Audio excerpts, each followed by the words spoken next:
একই দেখালেন ঢালিউড মেগাস্টার শাকিব খান। তাকে এরকম অ্যাকশন অবতারে দেখা যাবে এটা কেউ কল্পনাও করতে পারেনি।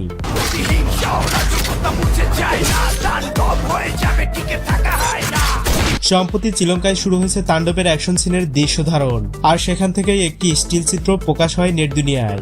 ইতিমধ্যে জানা গেছে তাণ্ডবের অ্যাকশনের জন্য বলিউড থেকে প্রথম শ্রেণীর ফাইট ডিরেক্টর আনা হয়েছে। ছবিটির অ্যাকশনের পিছনেই 3 ভাগের 1 ভাগ টাকা খরচ করা হবে। তাহলে একবার ভাবুন অ্যাকশনটা কোন লেভেলের হতে পারে।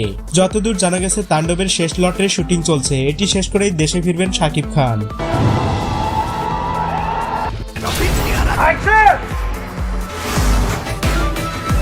কারণ ঈদের আর বেশি দিন সময় নেই।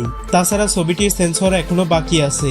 সেন্সর ছাড়পত্রের পর অফিসিয়াল ট্রেইলার এবং গানগুলো রিলিজ করা হবে। ছবিটি নিয়ে দর্শকদের মাঝে অলরেডি বহু প্রতিক্রিয়া লক্ষ্য করা যাচ্ছে। এবার ঈদে বেশ কিছু সিনেমা মুক্তি পাবে, বাট তার ভিতরে শাকিব খান যে সবার থেকে এগিয়ে থাকবে এটা আর বলার অপেক্ষা রাখে না। শাকিব খানের সিনেমা সুপার ডুপার হিট করানোর জন্য তার ভক্তরাই যথেষ্ট।